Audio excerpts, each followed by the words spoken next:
everyone. Thank you for being here. It is 10:04. We tried to start as on time as possible because we respect that your time counts as well. My name is Sejal Parikh. I'm the Executive Director of Working Washington. And we're here today to hear stories from food service workers about their scheduling issues. We know that your time counts, but we're not seeing the same courtesy from big coffee, fast food, and retail chains to show workers the same kinds of respect. Thank you again for being here. We have a number of people watching online, including, I understand, representatives from the Hotel and Grocery Association, so we hope you learned something today. Unpredictable, unstable schedules are a growing problem for workers both here in Seattle and across the country. As you'll be hearing today, more and more companies are demanding total flexibility from their workers without getting that same courtesy back. These companies are driving our working lives out of balance, and we're going to do something about it. So you don't have to hear just from me. You can actually hear from our amazing worker panelists here today.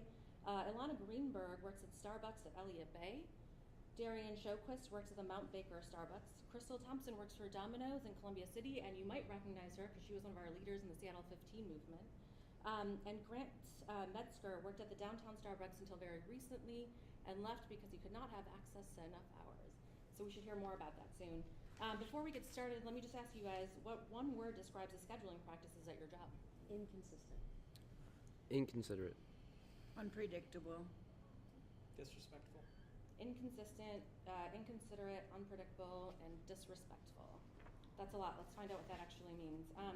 So a year ago, after a devastating expose in the New York Times, Starbucks promised they would get rid of clopening shifts. That's when someone has to work really late and starts having to work really early the next day, probably not getting enough sleep. It's not safe, it's not healthy, and they said it would stop. So Ilana Greenberg, who's actually getting married later this summer, congratulations, has worked at Starbucks for about a decade now. And so it's clearly not all that bad. What do you like about working at Starbucks? I really love the customer interaction. That's always been my favorite part. Helping someone find the perfect drink or something new. Connecting with each customer, it's really fantastic, and it's definitely, the thing that's kept me coming back. That sounds great, but it sounds like there's some stuff that's not great about it as well. Tell me how clopening shifts actually impact your work and life. So the problem with clopenings is that you wind up getting a very small amount of time between one work shift and the next to sleep, eat, do any chores, any appointments you have, classwork. A lot of my coworkers are students. And it's not a problem I face so much because I'm not an opener, but I definitely have coworkers and shift supervisors even that will wind up getting out of work at 9:30, being back at 4 a.m. And it's impossible to function that way. And the worst part is we're told that won't be scheduled that way. And you don't have to work clopens. We don't make people work clopens, but frequently enough, someone will close on Sunday night at the end of our week and then open Monday morning. Like, the computer system that's supposed to not allow that to be scheduled doesn't understand that the week rolls over. And then you have people that pick up a shift because otherwise, someone's gonna have to work sick or work short. And then they still wind up clopening, and there's no protection against that. There's no system in place to keep that from happening, not really. I want to actually talk a little bit more about these computer systems. So Starbucks and a lot of the other big companies have these expensive computerized scheduling systems. They can predict consumer demand trends way in advance. When I Google a restaurant, I get this bar chart that tells me when the restaurant's going to be really busy, but somehow Starbucks can't give people the hours that they need. Tell us more about the availability and staffing at Starbucks and how people can get the hours they need to support themselves. Yeah, we consistently wind up a person short in the afternoon. And it's not that someone didn't come to work, it's that we didn't have the man hours to schedule somebody in that slot. I don't know what that means. We're constantly hiring new people. Many of my coworkers, myself included, would really like to work a couple extra hours most weeks. And people wind up in a situation where they were hired and they were told, we'll definitely be able to give you 20 hours. We'll definitely be able to have you be full-time. And yet, it just never happens. I'm supposed to be working about 27, 30 hours a week. That's what I asked for.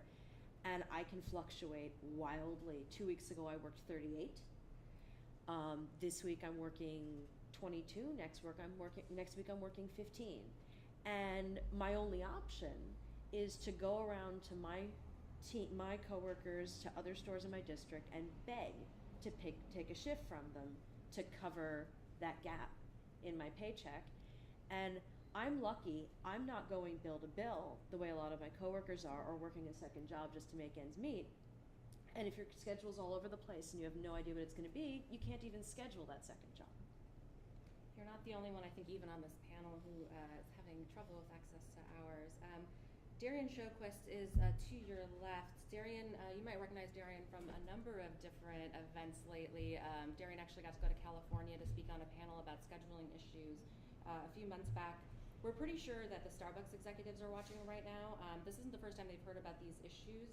Back in October, Baristas attempted to deliver a letter to Howard Schultz. They were asking company executives to meet with workers to address issues around scheduling and availability. Darian's been a part of this effort and has talked about advance notice, clopenings, and access to hours. Darian, tell us how you've tried to reach out to Starbucks executives and what you're asking for.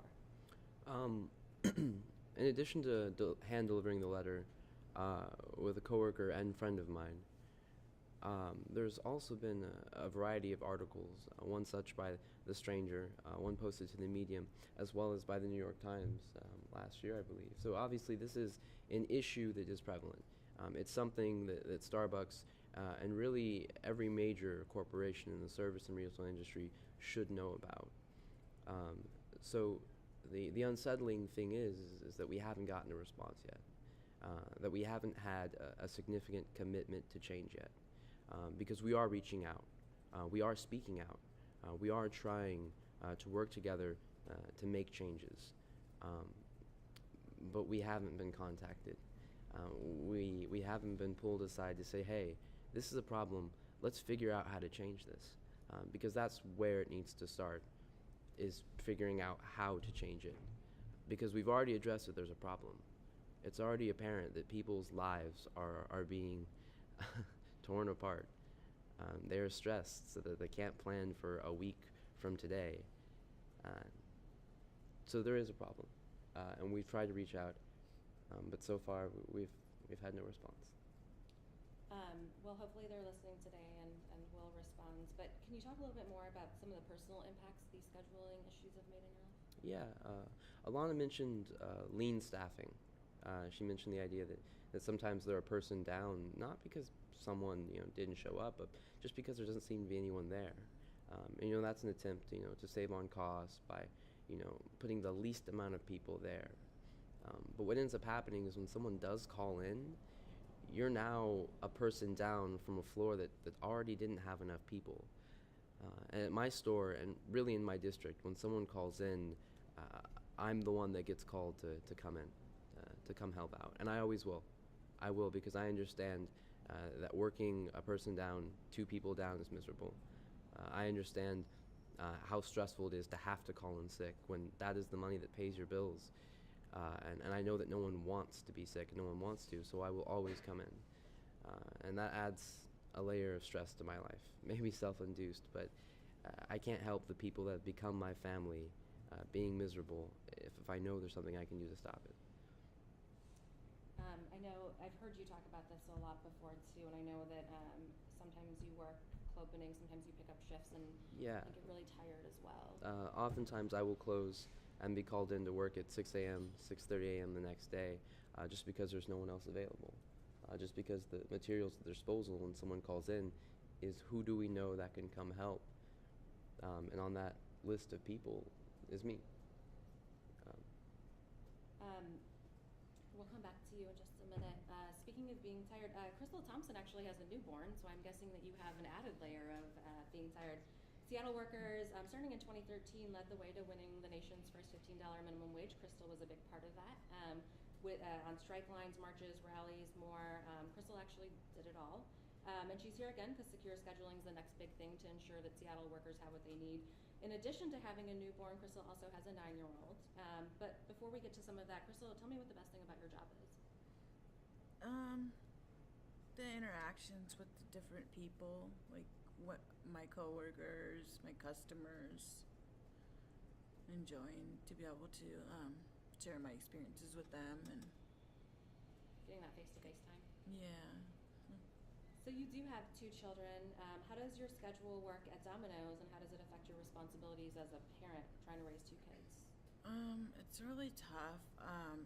Our work week begins Monday, and we usually don't see our schedules until Sunday night. So it's really hard being able to plan and try to find childcare, and worry about that, especially with our shifts being, juggled around, maybe working different shifts each week.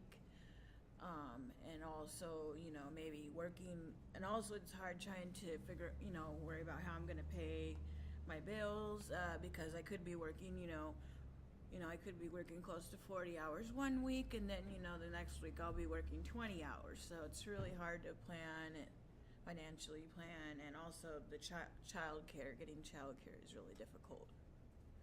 Getting childcare is really difficult when you don't know what your schedule is like. Yeah. Yeah, absolutely. So can you tell me what it's like being a new mother? Oh, I love it. It's amazing. Yeah, I love it. He's so perfect. He is perfect, and he's outside the lobby, so if anyone wants to meet him.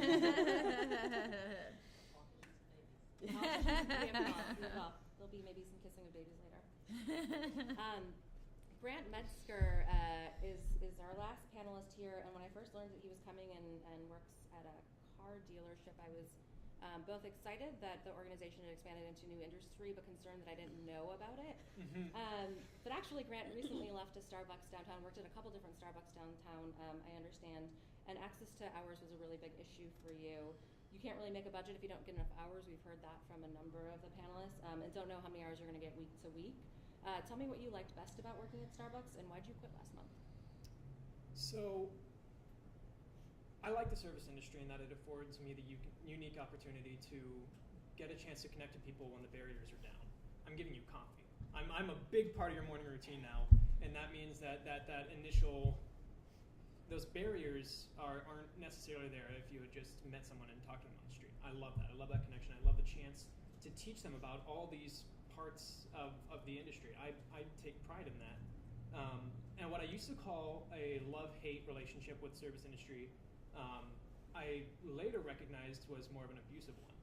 I tried to change myself to be more accommodating for my work, for my industry. I put up with a lot in the hopes that I could continue to love what I do. And after a time I realized I wasn't supported, it wasn't changing, and I wasn't going to change it. And I had to leave, which was very unfortunate, because it truly is an area I feel I excel in, and one that I love.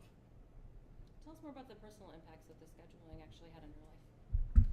So I went from working about 40 hours, pretty consistently, pretty consistent schedule, to changing stores when my previous one had shut down, and then working anywhere from, I worked 8 hours some weeks, and others I would be working 40, and there's no way of predicting when that was going to be, no way of, asking, hey, there wasn't any information to be shared about it, and there wasn't any way of predicting it. And it was hard, because I came to realize that no matter how hard I worked, no matter how much I took pride in my work, and I took a lot of pride in the work I do, that didn't impact it. It was going to be inconsistent. It wasn't going to be enough, and that did a lot for my confidence, for my morale in and out of work. It's hard walking around and feeling like, I can put my all in, and I can put it forth all the effort and take pride in my work, and it's still not going to make a difference in it. These are real stories from a handful of workers, and we've heard these from hundreds and hundreds of other fast food and coffee workers across the city and across the country. We've actually been getting responses from baristas and fast food workers across the state getting involved. You see some of the quotes from them appear on the TV, and that is, they wrote that in, I think, for the letter that you guys delivered to Howard Schultz. So we know that this isn't just you guys, but we also know that the big chains aren't listening. I think last year we did hear that some companies are trying to make scheduling changes. We heard from Victoria's Secret, Banana Republic. Some of those big companies are trying to make some scheduling changes, but overall these issues aren't getting better. They're getting worse and affecting more and more workers. I know that Darian talked about trying several times, and not just him, but a number of coworkers trying to get meetings with Howard Schultz or just anybody from the corporate to talk about how to fix these issues and to make them really work for the workers at their companies. So now we think it's time for elected officials to step in and ensure that workers in our city have the stability and flexibility we need to plan our budgets, make time for our families and our lives. So one question for everyone, same question. What one question would you ask city council members as they consider taking action for secure scheduling? So we know there's going to be pushback from the corporations, and so my question is, how are you going to handle that, especially with companies that started here, like Starbucks, REI, all of them? How are you going to deal with that? Before, Hang on one second. oh, We were going to get all the questions. Got it. You're going to have to remember them. And then we'll- it's a memory test as well. Okay. If we improve the lives of students, mothers, generally more than a third of our community, and make businesses better by doing it, who's losing? Will you guys support to help all Seattle workers obtain a secure schedule? What are you guys going to do to protect our interests? Great. Lots of questions. I'm glad I'm not an elected. I'm actually we are though, conveniently enough, joined by two of our newly elected city council members. City council member Lisa Herbold and Lorena Gonzalez are here with us. I'm actually going to ask you guys to come, even like harder than the questions, I'm going to ask you to come up to some hot seats up here, join us. Oh, okay.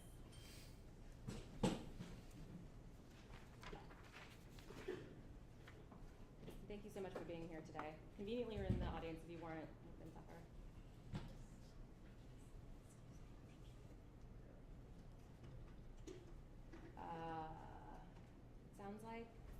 Sounds like there's a microphone issue. So we're going to do a little, scheduling is chaotic. This is going to be a little chaotic too. If I can ask Crystal and Grant to get up.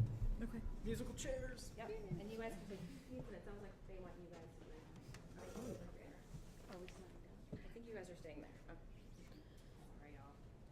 You guys are used to this, right? Last Well, minute changes? hello. Absolutely. Rolling with it. Sitting next to politicians. Okay, so hopefully you remember the questions. I'm going to ask you in 3 minutes or less, each of you, to take a stab at the response. I'm happy to go first. So one of the questions, I'll take the easy one first, which is, will you support secure scheduling? The answer is yes.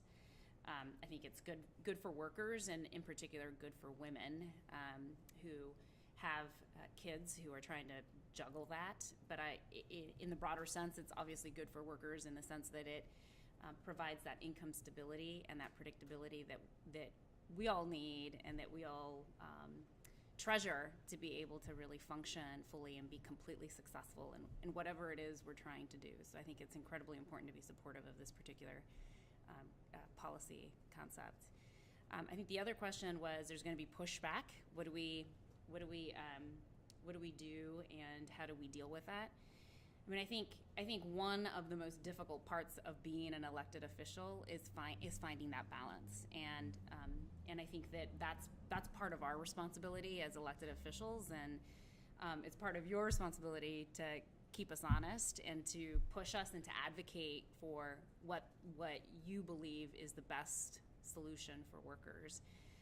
And you know, there's no doubt that we'll hear from big business and from these employers, and it's going to be important to listen to their perspective, but to also be very clear with the intention of making sure that this policy passes so that we are doing the right thing for workers and working families, and in particular women and people of color who are primarily represented in these particular industries. And the last question, I think, if I got, or is there two more? Two more questions. I think Darian's question was, who is this actually going to harm? I guess mine was more rhetorical than Yeah. anything. It's a softball one. It's a pretty rhetorical question. Yeah.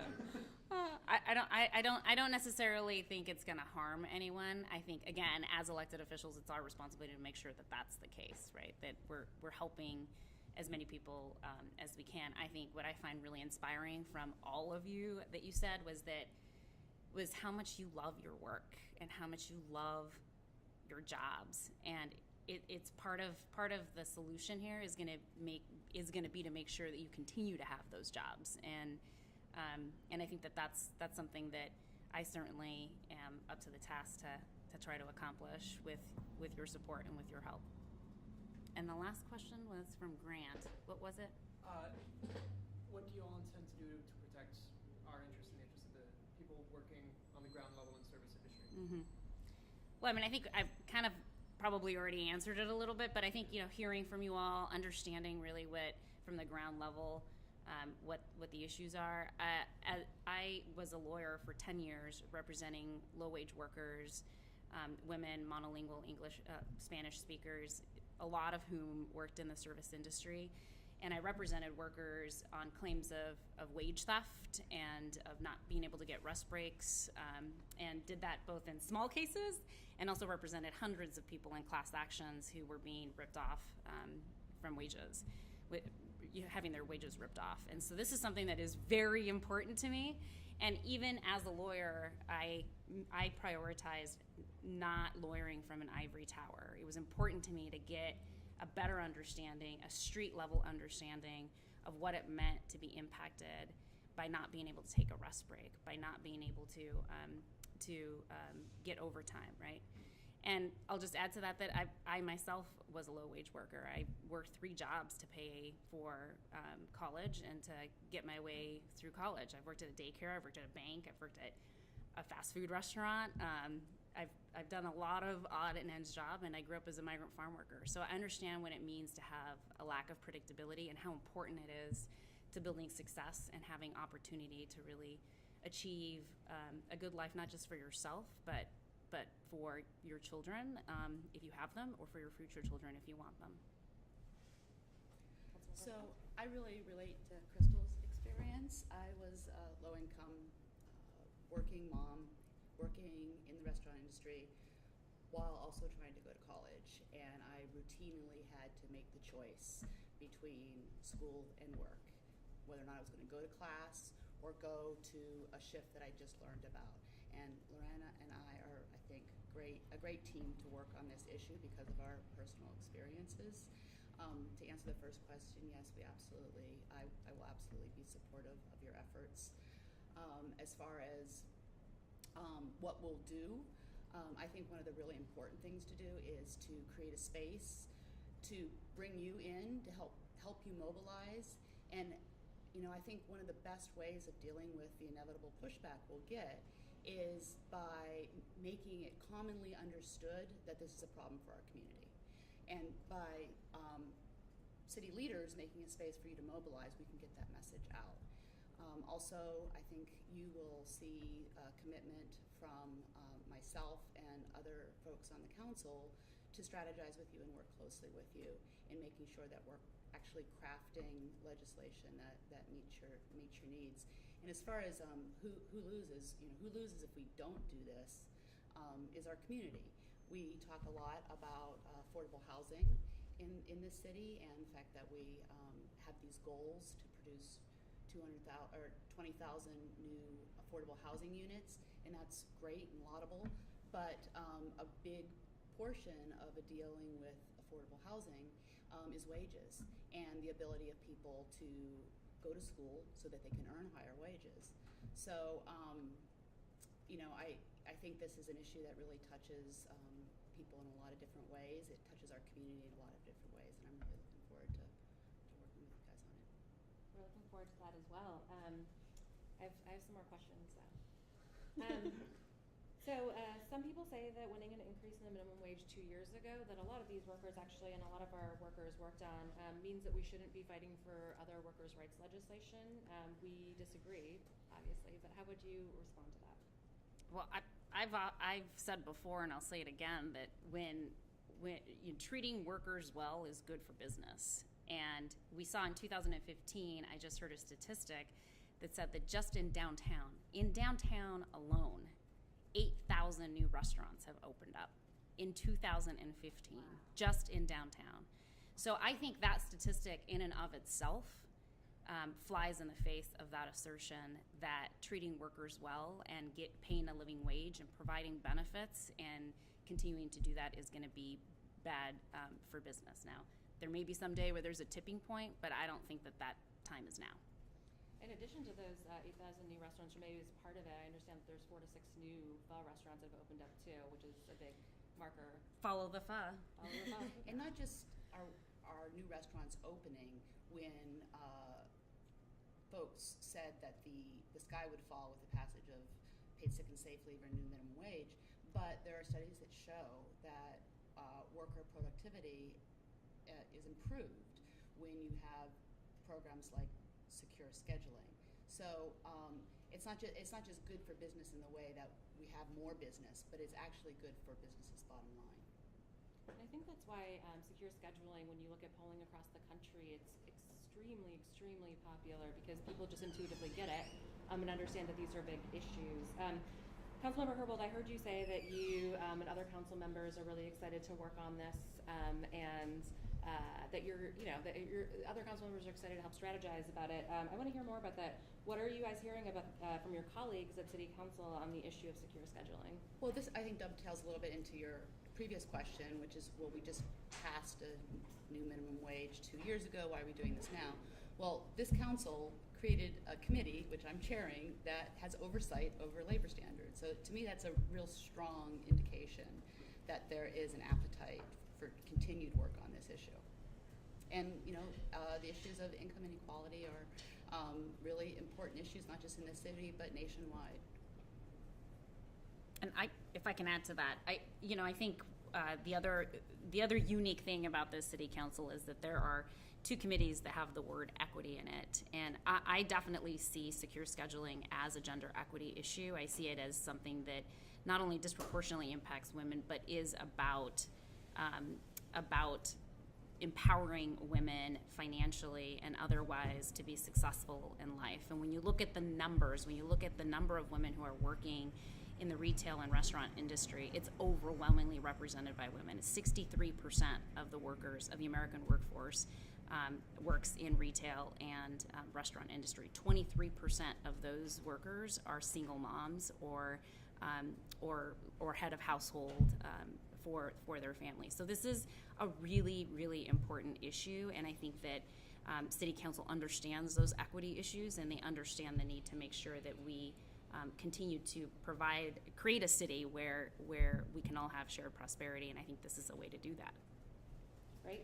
And we're going to be following up with your colleagues at City Hall as well. But in the interim, since we have you here, and we're obviously thankful for your support, I think our workers have a 1-sentence message they'd like to take back to your colleagues. I believe that all workers deserve a secure schedule. You have a unique privilege and right to represent the people of Seattle, and again, that's 63% of Americans, and we're crying out. We just want to be heard and respected and represented. Yeah, this is an issue of human dignity, which clearly you both understand, and all we're asking is to be treated like everybody else. We're not asking for anything special, just the same dignity and respect that's given to everybody else. Yeah. Nothing happens in a bubble. What happens in the Starbucks downtown or Domino's in Columbia City is going to affect the community. Just like the things that you do and say will affect the community.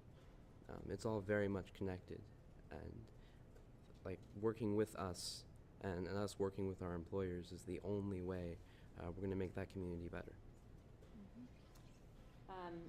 Thank you so much. We do hope that you'll take those messages back to your colleagues. For people watching online, you can find out more at workinglaw.org. If you know anything about Working Washington, we are obviously not done. We will continue to make sure that workers' voices are heard. Or you can check out #OurTimeCounts. I believe that's something about Twitter. You can expect to hear more soon. We're happy to have you here and happy to have you online. Thank you so much.